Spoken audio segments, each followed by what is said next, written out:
Hey, it's Mike here, and today the mysterious condition known as lupus, and of course, since we love learning about diet on this channel, how dietary factors could influence it, looking specifically at those original mechanisms that are implied for the cause of lupus, the issues that I think are absolutely fascinating, and even if you don't have lupus, there's so much to learn about the body that we cover in this video and the immune system. So I'm sure you'll like seeing all the studies we're gonna look at. And then we're also gonna spotlight Dr. Brooke Goldner, who has just a fascinating reversal story from severe lupus and stage 4 kidney failure, and then changing her diet and fixing that. So let's just go. 17 years ago, my labs went to normal, my symptoms went away, the blood clots went away, the proteinuria went away, and there was no sign or symptom of lupus. Let's start by hitting on the basics of lupus really fast. From the CDC, it's a mouthful. The most common type of lupus is officially known as systemic lupus erythematosus. And erythematosis roughly translates to that red rash that is the hallmark of lupus, that butterfly rash that goes across the cheeks and the nose bridge. And perhaps the most accurate graphical depiction is this guy.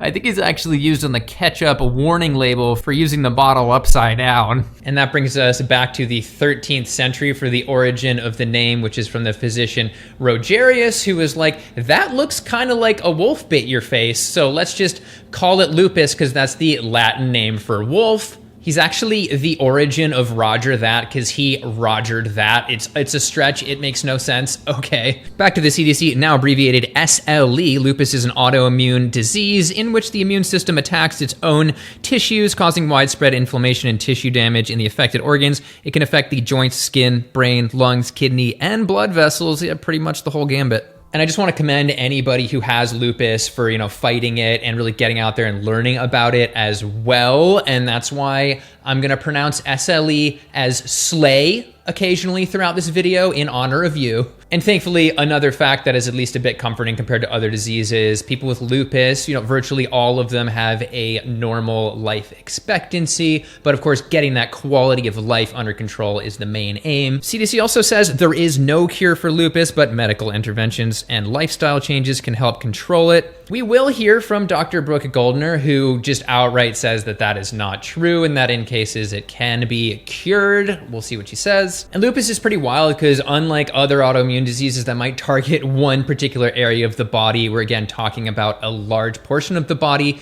From this paper, it has the largest diversity of detectable autoantibodies with more than 180 described, but they do say only about 5 to 7 actually cause tissue injury. And a popular medication for lupus is, as you may know, hydroxychloroquine, which lowers the amount of autoantibodies created because it suppresses the immune system, which can have its own issues. And yes, this is the same drug that people took during COVID to try and fight COVID. However, all the research, like this paper, for example, is saying, no, it does not help prevent hospitalizations, etc. for COVID. But moving along, there is no single test that's like you have lupus or you don't have lupus. There are some antibody tests that can get pretty close, but in general, we're looking at, from this page, 4 or more criteria. We're looking at characteristics like rash and arthritis or blood markers like low platelets, and you can pause to read that if you're curious. And this is a disease that affects women more. About 90% of people who have lupus are women, 10% are men, roughly. Why? From Johns Hopkins, quote, estrogen is known to be an immuno-enhancing hormone, which means that women have stronger immune systems than men. Take that, men. For this reason, the incidence of autoimmune diseases is generally higher in women than men. Of course, reproductive age women in particular get it. And final basic fact here, it is relatively rare, depending on the estimate. In the US, we're looking at 200,000 to 1.5 million cases of lupus. All right, what actually causes it? The NIH points to genes, which I've talked about can be overblown for various diseases, environment, but doesn't actually include diet for some reason, even though that's technically environmental, and inflammation. Well, what about that highly inflammatory standard American diet?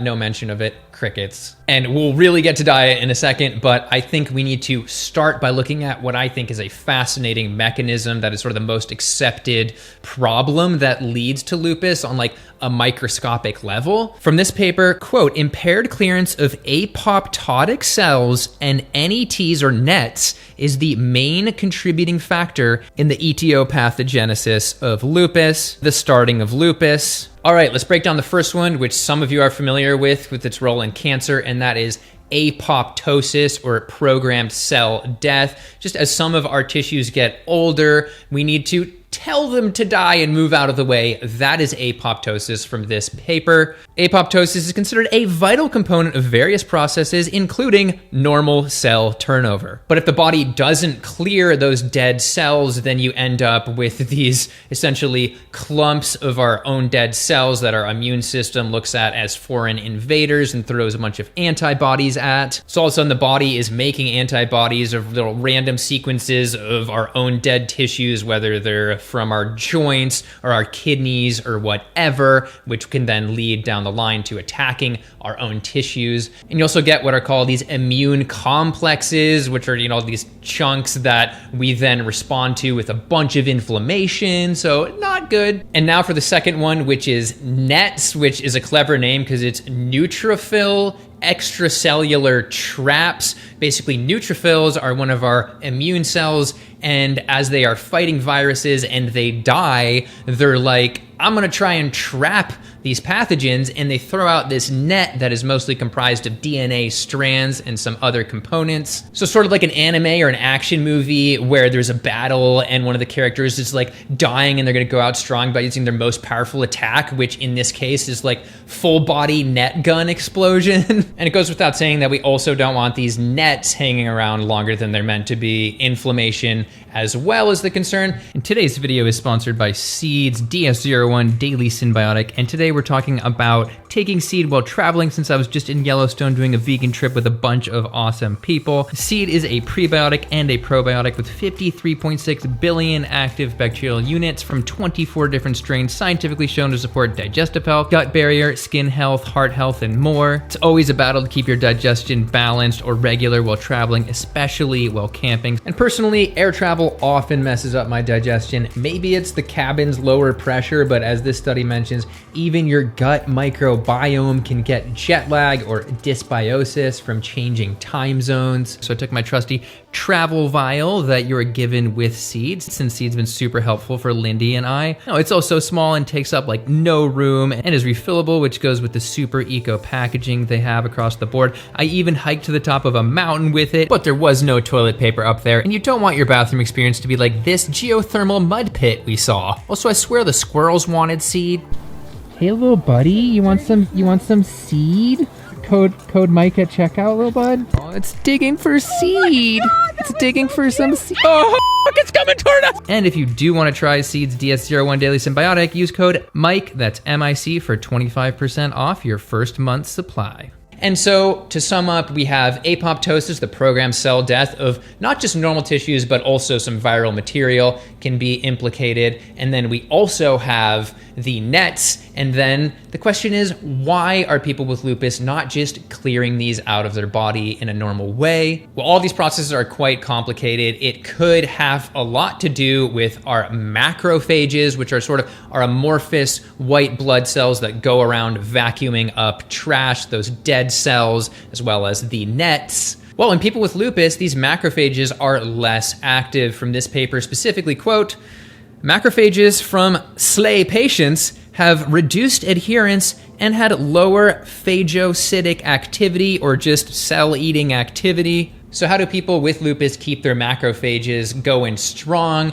Well, macrophages are all throughout the body, and like pretty much all of our bodily functions, they can be damaged or impeded by oxidative stress, which fuels every disease and aging. From this paper, quote, oxidative stress can have both direct and indirect effects on macrophage function. So any lifestyle factor that you can change that would lower oxidative stress could theoretically improve the function of your macrophages if they're getting damaged that way. For example, sleep, and then of course, the opposite, antioxidants from plants. Goes without saying, plant-based foods are the best source of that. From this paper on 3,100 foods, they have about 64 times as many antioxidants on average as animal products do. Of course, processed foods, plant-based or not, are trash. And from this paper, according to the published data, diet patterns on the whole, Mediterranean diet, dietary fiber, and polyphenols demonstrate a reliable influence on macrophages through numerous pathways. It can also be a problem of having too many of the wrong kind of macrophages. Yes, they can kind of go in different directions, and this can be affected by diet as well. Now, to look at it simply, it's more complicated than this, but we have M1 and M2 macrophages. M1s are more inflammatory, but M2s are the ones that clear those apoptotic or dead cells. And a lot of infections have been implicated in starting lupus because long-term infections like Epstein-Barr virus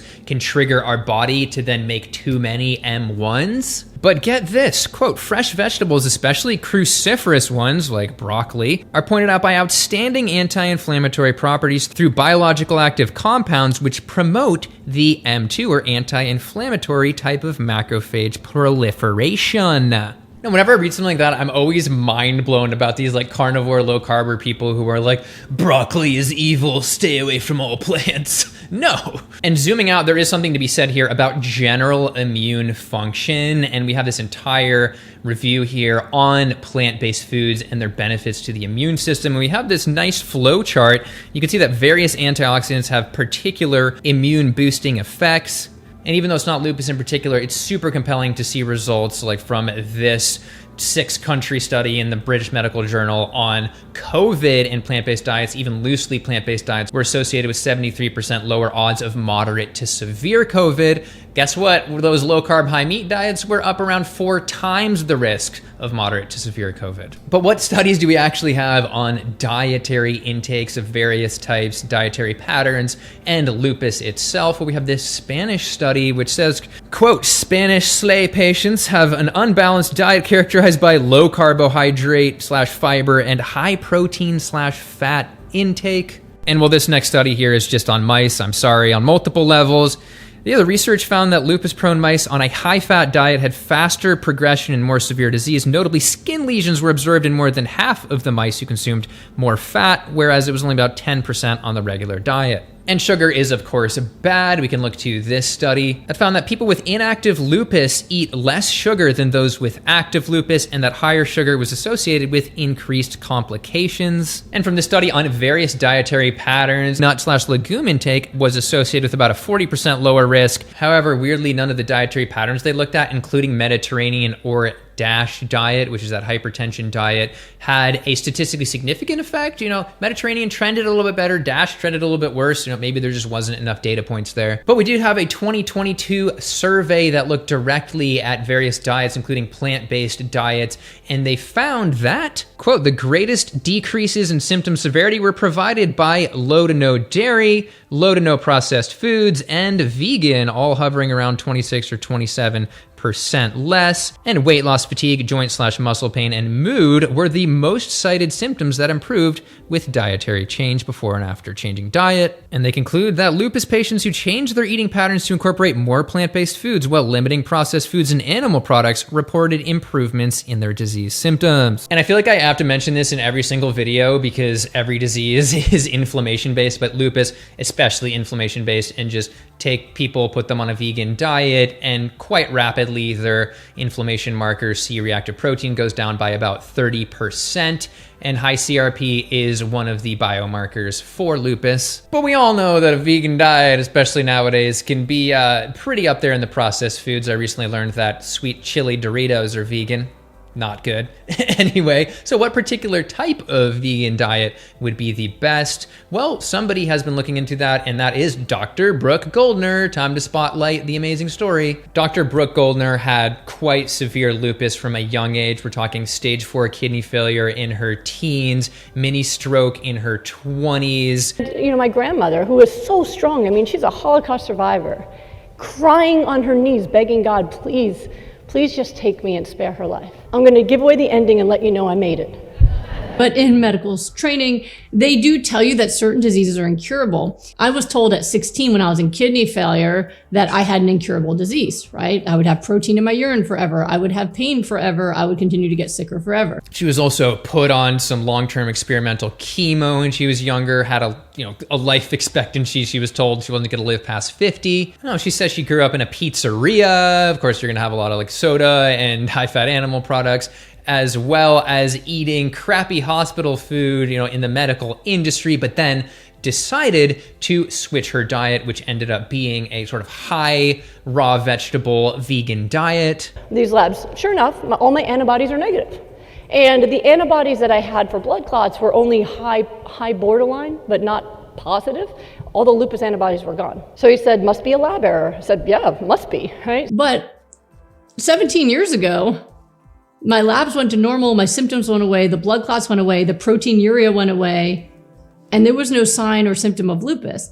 And then finally, after about 4 years, I started saying I used to have it. And she has written a whole book on this topic called Goodbye Lupus, and she does share some specific quick points about her protocol. Here they are. We're talking, of course, a vegan diet with no animal products or processed foods, and then a lot of vegetables. She says hypernutrition with a bunch of plant-based omegas at about 1/4 cup a day, water, you can pause to read. And she does have more of a focus on raw than I tend to have. I believe it's because of antioxidants, but then looking at tomatoes, antioxidants are more bioavailable when cooked. I'm sure we'd both love to have randomized control trials removing and adding different cooked and raw vegetables to see which ones do the best, but we got what we got. This seems to work for her. And Brooke, being a doctor, does treat patients and has some amazing stories and actually published case series. This one describes a patient who needed a kidney transplant, went on that diet, and no longer needed a kidney transplant. Yes, their kidney function went up by 92%, essentially doubled.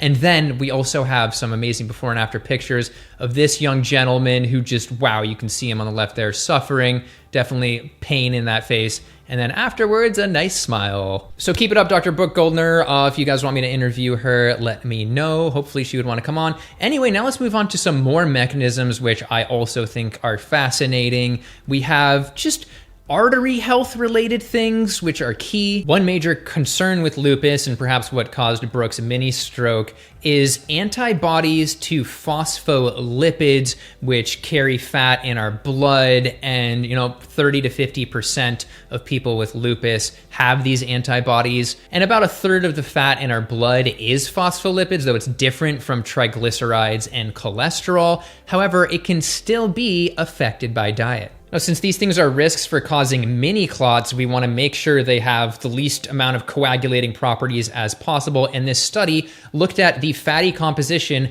and the stickiness of that blood. One of their findings was looking at the ratio of palmitic acid, which is a saturated fat, which really is highest in animal products, but it's also in palm oil and coconut oil, to the linoleic acid, which is common in plant foods. And they found that essentially the higher saturated fat was more coagulating, looking at a couple markers such as fibrinogen, which is the major plasma protein coagulation factor. Yeah, you don't want that to be too high. And they sum it up by saying, this vegetable fat type of diet has a more favorable coagulation profile than a low vegetable fat, aka high animal fat diet. Although they say it could just be how bad saturated fat is for the blood anyway, which could be a confounder, which brings me to just general atherosclerosis. People with lupus have a bit of more of a concern for advanced atherosclerosis with the inflammation and autoimmunity. So a lot of focus is on keeping things like LDL or bad cholesterol low. And again, people on a vegan diet have like 50 points lower LDL on average than their meat-eating counterparts in the US. And I want to add a little section here on like cow's milk potential reactivity, because there are other diseases such as MS and type 1 diabetes that have majorly implicated cow's milk proteins in that autoimmune attack. And this is a little bit different. This study implies that bovine serum albumin may play some role in us attacking our own human serum albumin, and albumin is just like a major free protein in the blood. People with worse lupus symptoms tend to have lower levels of serum albumin, and from the paper, anti-human serum albumin antibodies were found to have an increased prevalence in lupus patients and were associated